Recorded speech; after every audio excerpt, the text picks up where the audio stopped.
Good morning, everyone. Happy Monday and welcome to the Rangers Review morning briefing for Monday, the 26th of February. I'm Derek Clark and I'm joined this morning by Joshua Barry. Busy weekend, Joshua? Busy weekend, Derek, but I thought it was probably Rangers' best home performance in the league in quite a while. So, enjoyed watching that at Ibrox on Saturday. Lots of content for people to enjoy, but what a performance and result to talk over. Yeah, absolutely. Rangers scintillating on Saturday, thumping Hearts by 5-0. We're going to delve into it in close detail shortly. Just a bit of admin as ever. You can see the little banner above if you're watching us on YouTube, Facebook, or indeed Instagram, where we are now live. The MPH Group, if you're looking for some home improvements, folks, or even a new boiler, these are the guys to call. The all-important links are in the description below. And you also may be wondering, what is that magnificent canvas behind me this morning? I was at a brilliant night on Friday at the Wirral Rangers Supporters Club in Port Sunlight. If you're ever down that neck of the woods, folks, go pay them a visit. They had a brilliant night on with Stuart McCall. Jamie firing the questions towards Stuart, who was in cracking form as ever. And there was a raffle midway through the night, and we were fortunate to win the raffle, and I gave the missus a ticket to go up and get one of the prizes, and she picked this fantastic canvas which Stuart kindly signed. And I met a few Rangers Review fans at the night as well, and they said get the canvas up on the show on Monday. So there you go, folks. There is Stuart McCall in all his glory behind me on today's show. But cracking night I had at the Wirral Rangers Supporters Club.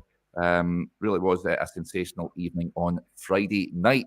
Right, let's talk about Saturday then, Joshua, because you were there. Got to say, leading up to the game, I was confident of a Rangers victory. I didn't see it a 5-0, and probably the best performance, you would say, of the season so far, certainly domestically.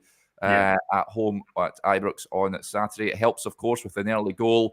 Mohamed Diomande firing Rangers ahead with a brilliant strike after just 2 minutes. Oscar Cortez netting his first Rangers goal. A lovely finish, first-time finish into the corner on 37 minutes. Cyril Dessers then got his first of 2 goals just before half-time. He scored shortly after the break as well, before Fabio Silva, who came on, rounded things off just after the hour mark. It was 5-0 going on about 8 or 9, Joshua. Rangers were magnificent on Saturday. Everyone stood up and played their part against a Hearts team, I have to remember, who were banging form coming into this game. I did expect a bit more from them, but simply put, Rangers just blew them away. Yeah, they did, and I think an early goal in that type of game always helps. But speaking to people at Ibrox at halftime, Derek, I can't remember Ibrox being like that in a domestic game in the kind of recent past. It just felt so happy, I guess, because Rangers were 3-0 up, but people were, I think, seeing, okay, there's actually a team here that has been improved in January, and as you say, it was a statement performance. I think Wednesday night against Kilmarnock, because of the symmetry of where the season started, it could be even more of a statement win.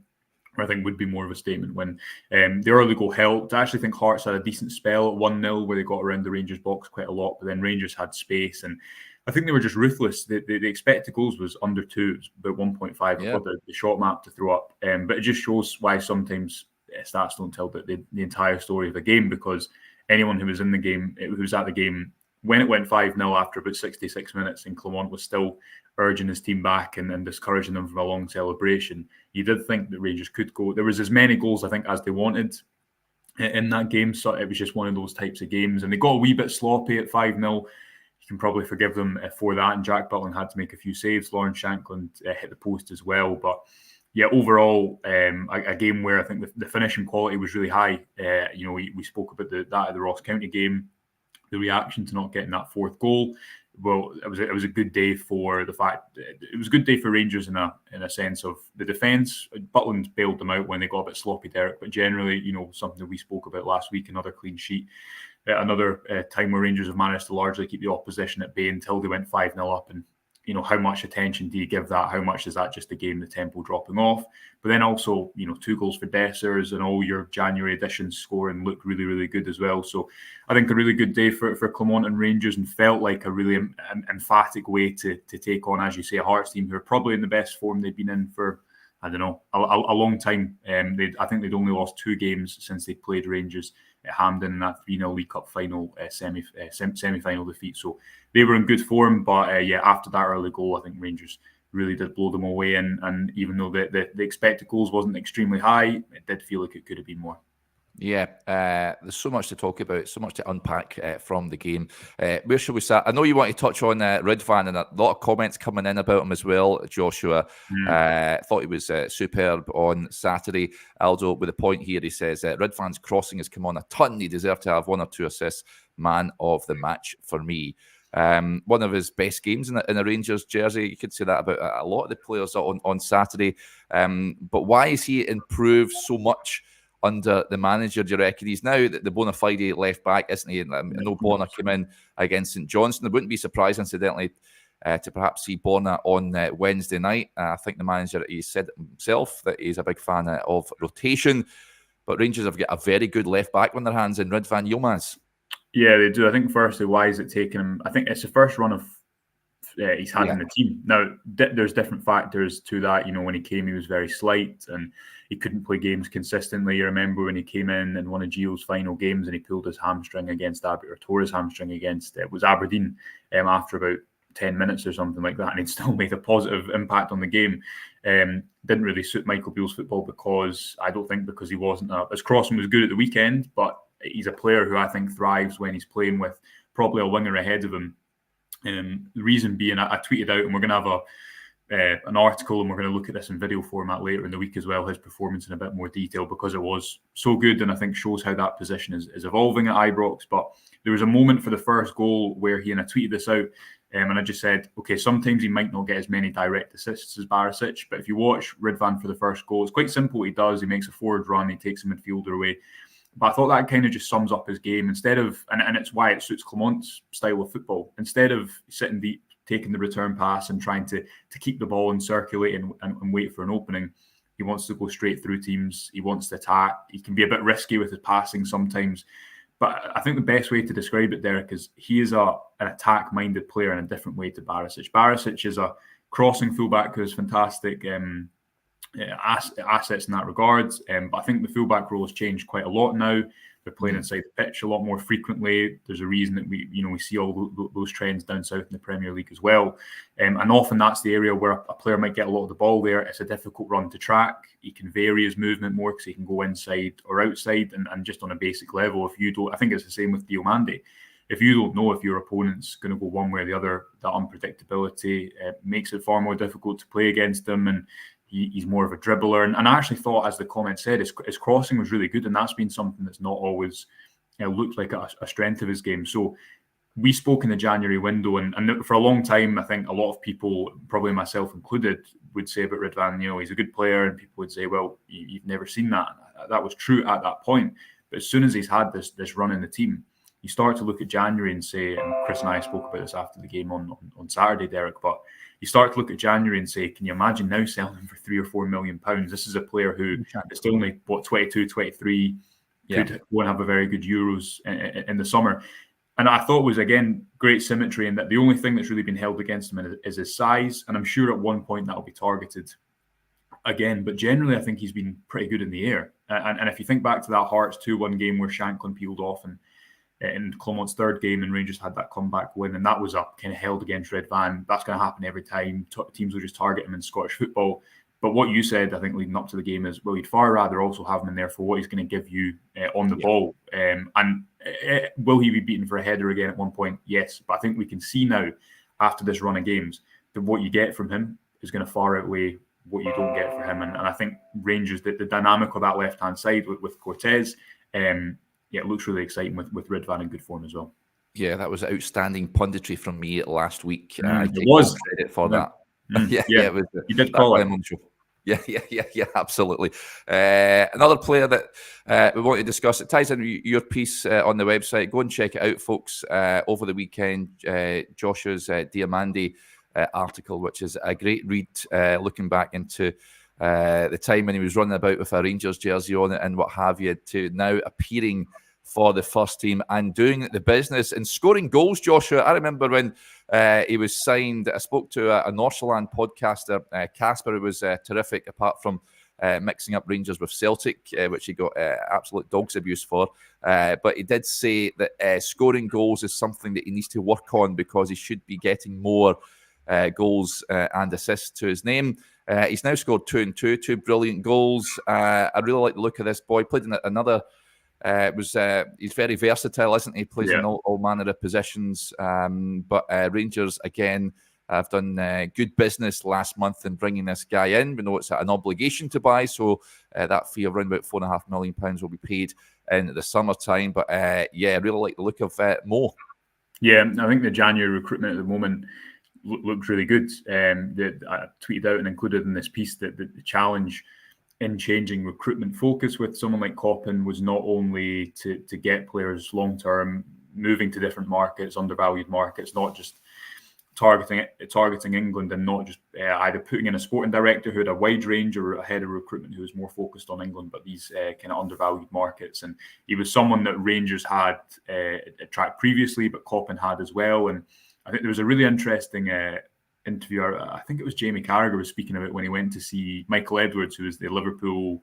I think he was head of recruitment or sporting director, and he said when he was speaking to him about recruitment, he expected him to say, show all these specifics. It was kind of an off the record thing so he could understand it better. And Edwards said, actually, the key thing is relationships you have with agents. That's what gets you over the line.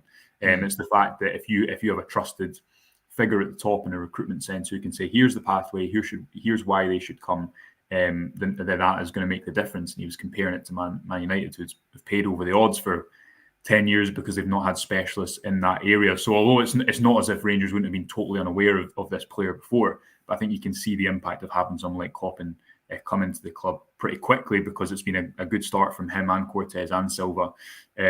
Firstly, on the story, people can go and read the article. I spoke to the scout who found him when he was 11 years old and took him to Ghana to be part of the Right to Dream Academy. Spoke to his coach who worked with him for 6 years as a youth player and someone high up in the Right to Dream, I guess, family as well, and has worked with Dio in Denmark, as well as seen his journey right throughout. Some incredible stories, incredible insights. We love to do this, tell a bit more about the player. There's some information about how the transfer came about as well. It wasn't always something that Rangers were set on getting a midfielder, but it was when this opportunity came up, it was very much seen as too good to turn down, even in the January window. And the story about him wearing a Rangers kit is fantastic. Fraser Robertson, who tells it, was now the first team coach at Standard Liège, and went from Scotland to work with the Right to Dream Academy in Ghana, says that he's been telling his friends since Diomande joined. This will sound like a Hollywood story, but Diomande used to cut about the academy in Rangers kits, which is one of these things you maybe hear on Twitter and you think, okay, I'm sure that's blown out of proportion, but apparently not. It was one of the scouts who found him, Joe Mulberry, his best man, had taken Rangers kits over to Africa, and Diomande had become the recipient of a couple of them. So he really, as the photo shows in his signing video, just this incredible coincidence where now, almost 10 years later from that first meeting in about 2013 for Fraser, I was speaking to him, the day that Diomande went and scored his first goal at Ibrox. So an incredible story that hopefully we've done the justice of telling, and also goes into a little bit about the Right to Dream Academy and what makes it so unique. And he started really well. The 2 goals aren't gonna hurt, but I just think outside of that as well, Clement said after the game away at St Johnstone, he's someone who can play all the different midfield positions. And again, that's what I went into with his coaches who have worked with him from a young age, who explained how his game's developed that way, and hopefully give a bit more backstory as to the formation of that player and who they've become now. But looks really exciting. I think that's his role at the moment next to John Lundstram to lose. And I think he'll keep it between now and the end of the season. And then if he can score a few more goals from the edge of the box, then that certainly won't hurt Rangers' chances. Yeah, speaking of Lundstram, he's another one that was magnificent at the weekend. 55 King says an absolutely flawless performance from Lundstram. Bluebells are blue, says Lunny was my man of the match. Redvan a close second. We've discussed Lundstram in great detail on a number of videos, Joshua. I think the video last week we touched on whether he's deserving of a new contract, ties in with Chris's piece on the website last week. 100% he deserves a new contract. There weren't many that would have said that before Philippe Clement came into the building, but he's given him a new lease of life, if you like, in that Rangers midfield. He's the main man in there. He's orchestrating things. He's bossing the midfield. He's such a key component in this Rangers side at this moment in time. Rangers need him if they're going to go on and win the league. Another super performance from him, and long may it continue. I thought he was magnificent. Yeah, and I think as well you've seen the benefit of when the crowd are on your side. And it feels like he's had this whole journey where initially he had a difficult start. He obviously had the Europa League run, which really endeared him, but the stardust of that was maybe starting to wear off by the start of this season, where he hadn't started the season well. But again, I think it's a style of football that suits him because it's a bit quicker, a bit more direct. Still think that Rangers in the build-up will have to develop somewhat over the summer, but at the moment it's really working. And Lundstram is, I think, just playing in a style of football that suits him. But also you can see, when Clement came into the club, Derek was thinking about this over the weekend. We speak a lot, if Rangers were to go on a managerial hunt tomorrow, which I don't think they will be, and I hope they won't be, we'd speak about, what is their style of play, how are they going to use these players, what are they going to do with their fullbacks, are they going to play 2 up front, 3 at the back? And I think what we often forget, and what Clement has been a perfect example of, is it's more just as big a question as, well, how are they going to get the players to do that? How are they going to get them to buy in? How are they going to, as Clement has spoken about right since he came to the club in that blue room unveiling, how are they going to repair the relationship between the fans and the players, and how are they going to play a style of football that creates that? I was watching Klopp yesterday after Liverpool had that kind of incredible victory, and I'm sure he's an absolute master tactician as well. But what he also is a figurehead, and you can see that players love to play for him, and you can see that they'll go extra miles for him. And all maybe quite cliche stuff, but I think what Clement has been able to do so far beyond, and we spoke about this a lot when he came in, when the pieces we'd worked on, speaking to people who'd worked with him, who said, man management is what sets him apart. His ex-assistant who worked with him for 6 years, when we did an extended interview with him, he said that the thing that sets Philippe apart is that his man management is far better than others, and he puts as much attention, if not more, into that as to what happens on the pitch. And I think that's what we're seeing with players like Lundstram, probably Derek, who for him it will feel like an incredible turnaround as well, is that Clement's managed to get people like this on side, and beyond specifics of he's playing here, he's this style of football suits him a bit more. I just think the Clement as a leader, the intangibles around that has been really important as well. And players like Lundstram and a number of others are really feeling the benefit. But I think that leadership point is probably really important. I'm as guilty as anyone is always thinking, what's the tactical differences here or there that have led to an improvement. But overall, the tone, as Clement was speaking about, the synergy between the fans compared to what Ibrox was like at the start of the season, Derek, I don't think anyone could have foreseen a domestic mood as good as that at the weekend after the 3 league defeats in the opening 8 games and some negative reactions at Ibrox, shall we say. Yeah, we could wax lyrical over every single player. There was a couple of points I wanted to raise up. First of all, a big hello to Bill Browning. He says, morning troops from a chilly but sunny Lisbon. Cannot wait to head out there, of course, at the Europa League last 16 clash taking place Thursday the 7th of March, it is, of course, at 8 p.m. kickoff. So I'm sure there'll be a whole host of Bears heading out there to Lisbon for that one. It should be a fascinating 2-legged tie against Benfica, but of course Rangers, as I've said before, own Portugal, so if you are worried about that game, folks, don't worry at all. Talking about a certain Portuguese player, Fabio Silva, his finish on Saturday was terrific, Joshua. John Park says, let's not forget Silva's finish was sublime, especially from that angle. Last week we touched on the fact that Barry Ferguson on Go Radio said that he's just wanting a bit more from Fabio Silva. He just wants to see more from him. He said he's got a good work rate, but certainly we've seen his qualities on Saturday. Was that the first time we've seen him and Dessers in the same side? Probably the first time. Mackie with a point just on that. He says, morning guys, I thought Silva was excellent in the number 10 role when he came on. Too much of a risk having both him and Dessers on the pitch together with the risk of injury. What's your feelings on that one, Joshua? Well, I think Maka makes the point that it's I don't think it's a stylistic thing. The reason that Silva wouldn't play in that number 10 role, I think it is more what we've seen so far is that Clement likes to use one for 60 minutes and bring the other one on for 30. And if one was to get injured, there's not much cover. Now, if Roof can continue to play 20 minutes, and I wouldn't be starting him, I'd be keeping him to that impact role, because what you saw Roof do in Betis, as Clement rightly said, again, another bit of man management that I thought was pretty spot on. Clement rightly said in the press conference last week, he can still make a big difference. You saw Roof from the bench against Real Betis. I don't think he's going to go and start a consistent run of games. I don't think you can bank on him fitness-wise. But if he can give you just an impact from the bench for 10, 15 minutes in a few games, you never know. If Sima comes back into the equation, then maybe, because I think you want to try and get him and Cortez into the lineup more frequently, and maybe you could see Sima in that central position. But I did like Silva there. We spoke last week saying, do you need to see more from him? And I think, kind of saying, look, I think you've seen a good bit from him. He's maybe had a couple of games where he's not had a 9 out of 10 on a couple of difficult pitches.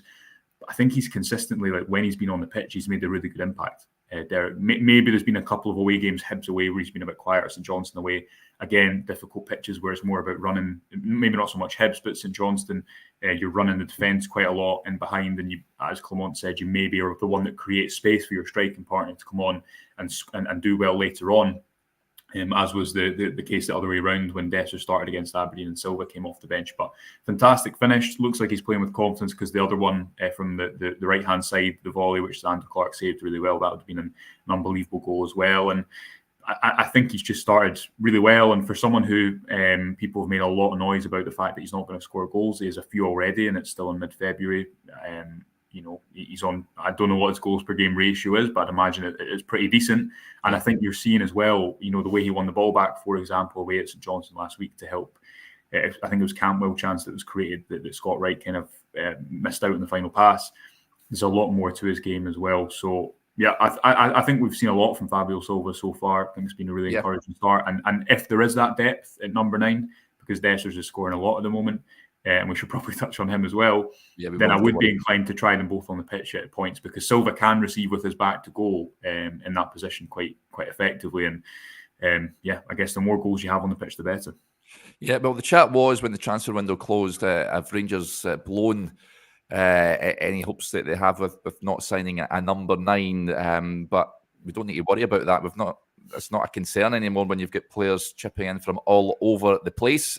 Cyril Dessers is one of those, of course, and a lot of comments over the weekend was he just looks fitter, he looks sharper, and again the manager getting a tune out of him. James Sullivan with the point. Anyone agree that Dessers has gained a couple of yards of pace, and it's good to see that Big Phil is tuning in, as he does religiously every morning to the show. He says, I think Real Madrid will buy Dessers from us for 80 million. So that's the sort of get round the table for 80 million, then we can discuss a deal for big Cyril. But he's popping up another double at the weekend. Joshua, he's doing the business. Yeah, 11, and we're going to have a kind of closer look in the podcast we've been doing, and yourself and myself have done. Campbell's now unfortunately injured, and the defence. I think we'll take a closer look at Redvan this week, but we'll get on to Dessers as well, some of the numbers behind his goals. But top line, I think it's 11 league goals and 13 starts under Clement. I think it was 1 in 7 beforehand. Time helps that. Or maybe 1 in 6, but it was roughly something like that. Time helps that. Dessers himself has spoken about the fact that, for example, with James Tavernier, who's provided quite a lot of goals for him, that relationship at the start of the season wasn't there because they didn't know one another, they hadn't played much together. But if you look at a lot of his goals, so many are him. I think what the best bit of his game was, and we saw at the start of the season, he was just routinely caught offside, which was obviously a frustration, and that still happens it still happens quite a lot. Obviously, he's getting more goals to compensate for it now. But he's someone who does like to play on the shoulder. I think he does look sharper running in behind. I think he looks sharper compared to a couple of months ago, which makes a bit of a difference. Again, he's playing with confidence. He's got the crowd on his side instead of on his back. He's someone who you can see, he obviously has a lot of mental strength, because you don't come back from a start at Rangers unless you have, I think, extreme mental strength. Anyone who saw the reaction to the points would I'm sure agree with me there. But also, the type of striker that he is, as he says himself, someone who wants to face the play on the shoulder. A lot of his goals are him, just getting behind the defender and getting on the end of a cross or a long ball in behind, especially at Ibrox. And there's a real pattern there. I think his finishes are better when he doesn't have time to think about it, because when he does have time to think about it, he wants to score the perfect goal, a la Parkhead away, and then also the 2 goals against Hibs and St Johnstone away last weekend. But 11 and 13, he's on track to score 15 plus in the time period that Clement took the job in October until the end of the season. So yeah, it continues to trend in the right direction. I think we'll probably have a couple of games coming up where he doesn't score and he is frustrating. I tweeted out when he missed an earlier chance, Dessers is having one of those games so far, but I'll quote tweet this in 15 minutes when he scores, and right enough, he did. But he's becoming incredibly consistent over the course, maybe not game to game, but over the course, not without his faults. And I've seen something that a friend of the show, Patrick Caskey, tweeted out, and he said that, I can't remember it word for word, but effectively said, first impressions stick. Had Dessers started as he's playing now and then went off the boil, the narrative would perhaps be slightly different. And I think that's an important point to make as well, that yes, he had a really difficult start, but since Clement came into the club after taking a little bit of time to build up that fitness, his December and his January and February have generally been pretty good. And Rangers look like they have a player who can score quite a lot of goals domestically. So I think another good weekend for him. Would expect there to be maybe some rotation heading to Rugby Park on Wednesday night, which will of course build up to a lot. But 2 more goals and 11 and 13 starts is if you'd offered people that when Clement came into the club, I think they would have taken it. No doubt about it. Bluebells Are Blue says, Clement has improved my standard of life. He's improved all our standards of life, buddy. So, yeah, absolutely. Mackie with the point, he says, Derek, after reading through that yesterday, can you pass on my condolences to Stevie and his family? Absolutely, buddy. Yeah, he lost his dad recently, so he's taking a wee break. But, he's will be back on the show soon, folks. So, I'll pass on your regards, Mackie. Let's get that shot map up then, Joshua. Let's see how clinical Rangers were on Saturday. Yeah, we will. Here we are. I don't know if you can take the ad away, Derek, but 5 goals from 1.34. So to your question, pretty clinical. Just to give a bit of context around this, I think there's an element of sometimes there's just deviation. Rangers scored 3 goals from 4.31 against Ross County, and to some people, the world was falling down off the back of that. But a number of really clinical finishes. The post-shot expected goals was about 3.5. And what that means is, so the quality of finishing far outweighed the expected goals. There was also a couple of shots that Xander Clark probably could have done a little bit better with. There's a lot of shots from outside the box, and generally I'd look at a shot map like that and go, ooh, but it was, I think, contextual to the game. It was the fact that Rangers actually attacked a fair amount in transition at the start, because in the first half, because Hearts had the ball quite often from that kind of 15 to 30 minute period. They actually had a decent spell. So when Diomande's shooting, maybe more Cortez, he's shooting from range, but there wasn't anyone in. It's not as if he's trying to get past 5 defenders, which would obviously make it more difficult because of the probability that a block happens in there, smaller areas of the goals to target. But Diomande's finish and Cortez's finish, both of really high quality, and Desser's first one as well. His second one was a bit of a mismatch, and there was quite a lot of defenders in the way, but he kind of just absolutely went through it, didn't he? And then Silva's finish was really good, but I think it was one that on the data probability, the goalkeeper could have probably done better with. So don't expect Rangers to score 5 goals from 1.34 expected goals all that often, but it's a perfect example as well of when the data just doesn't tell the entire picture of the game. Because, for example, a few of those Redvan crosses, which were inches away from someone getting on the end of that, they're not linked here because there wasn't a shot at the end of it. But it is interesting to see, if you compare Rangers' last 2 home games, Ross County at home, Hearts away, they've scored, 8 goals between those 2 games, and overperformed their expected goals by a couple, but it's kind of almost leveled out, and that's what tends to happen over the course of the season. So, yeah, a day of clinical finishing, but it wasn't as if Rangers were lucky. If you watched that game again, especially when it went to 5-0, it felt like there was more goals in it for Rangers. It felt like a bit of an exceptional game, and I think on the basis of the numbers it was as well. Yeah, let's hope that continues on Wednesday night when Rangers go to Rugby Park. Another team who are banging form had another good result on Saturday against Aberdeen. Just on Dessers, Ross Nielsen. Big Dessers is going to end up with 25 goals for us this year, isn't he? He's heading that way, Ross, so let's hope he edges closer to that starting on Wednesday. Just slightly left field, FB gets in touch. I guess you're not going to make Orsa in the Sunshine Coast in Australia, Derek. I'll raise a wee glass for you, mate. Thank you very much, buddy. Yeah, not heading over to Australia. It should be a cracking event, right enough. A lot of ex-players going there. Haitley, Newman, Moles, Novo, and Bomber Brown heading out there.